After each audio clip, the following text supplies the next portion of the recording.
मायावती ने इस बार जयंत चौधरी और बीजेपी व अखिलेश यादव को पीछे छोड़ने का क्या मन बना लिया है? क्या उपचुनाव से पहले मायावती एक ऐसा खेल करने जा रही है जिससे विपक्षी दल उत्तर प्रदेश में चारों खाने चित हो जाएंगे?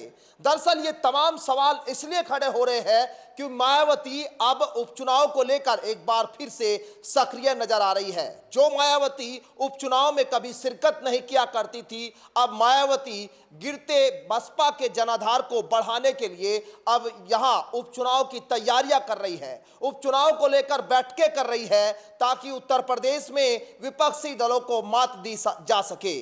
2024 के लोकसभा चुनाव में जीरो पर रहने वाली बीएसपी ने अब उपचुनाव में 10 सीटों को जीतने का प्लान तैयार कर लिया है। और क्यों मैं कह रहा हूं? क्योंकि जयंत चौधरी और बीजेपी व अखिलेश यादव को भी पीछे छोड़ने के लिए मायावती ने अपनी पहली चाल चल दी है।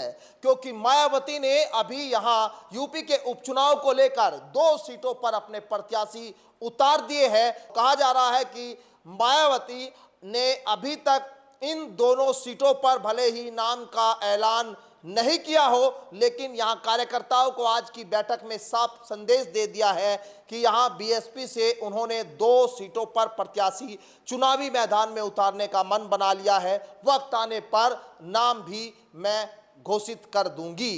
तो अब यहां बीएसपी अब विपक्षी दलों से एक कदम आगे चलती हुई नजर आ रही है।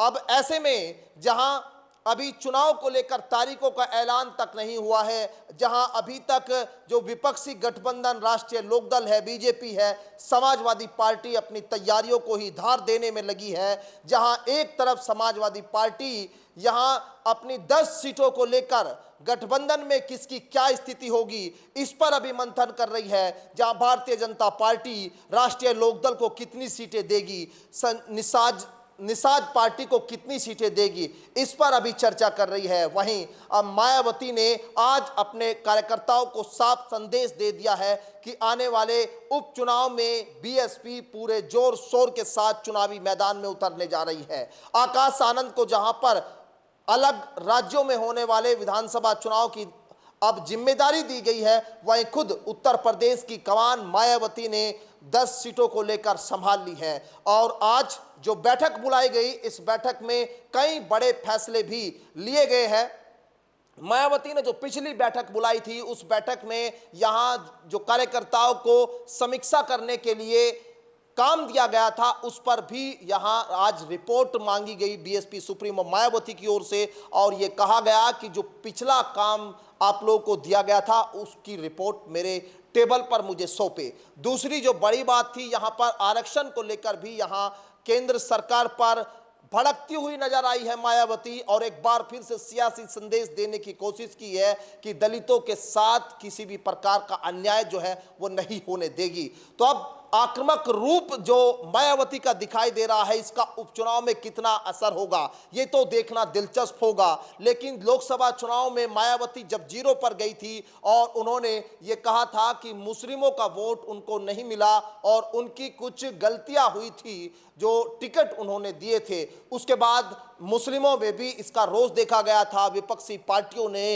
इसको तंज के तौर पर देखा था और कहा था कि यहां मुस्लिमों का वोट कहीं ना कहीं बीएसपी से आने वाले चुनाव में खिसकेगा, बीएसपी को जो मुसलमानों का वोट मिलता था वो नहीं मिलेगा। लेकिन आज की जो यहां तैयारी मायावती की देखी जा रही थी, उस तैयारी से ऐसा लग रहा था कि मायावती यूपी के उपचुनाव को यूपी में आने वाले 2027 के लिहाज से देख रही है। और 2027 के इस चुनाव से पहले मायावती ने भी इसको सेमीफाइनल के तौर पर उपचुनाव को देखना शुरू कर दिया है। इसीलिए अभी 10 सीटों पर अपने यहां प्रत्याशी उतारने के लिए नाम उम्मीदवारों के अपने कार्यकर्ताओं से, अपनी पार्टी नेताओं की जो बैठक बुलाई उनसे मांग लिए गए हैं।